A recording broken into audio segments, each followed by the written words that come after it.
Ustaz, ada seorang ikhwan, adik iparnya kerja di toko usaha BRI Link, jasa transfer dan pembayaran. Adik iparnya ini selalu kasih jajan, duit belanja sama anaknya. Gimana hukumnya Ustaz? Kalau ada orang bagi duit pada kita, hadiah, bagi duit pada kita, selagi dia tak sebutkan hasilnya di mana, hukum asalnya halal. Orang bagi duit, tak perlu diinterview.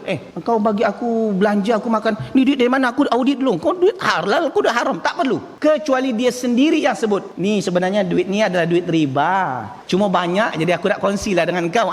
Itu haram. Tapi kalau seandainya dia tak bagi tahu, hukum asalnya terima. Tapi sebenarnya kita tahu Ustaz, dia ada usaha. Usahanya ni ada berkaitan dengan riba. Ada tak usaha yang lain? Boleh jadi dia mungkin usahanya memang berkaitan dengan riba, tapi dia ada usaha lain, income lain yang itu hasilnya halal. Boleh jadi yang dibagi kepada kita yang halal dan boleh diterima, tak perlu diinterview, kecuali dia sendiri yang dah bagi tahu kalau duit yang ku bagi ni adalah duit riba, duit haram, duit rasuah dan yang lain. Okey, Allah Taala alam bissawab.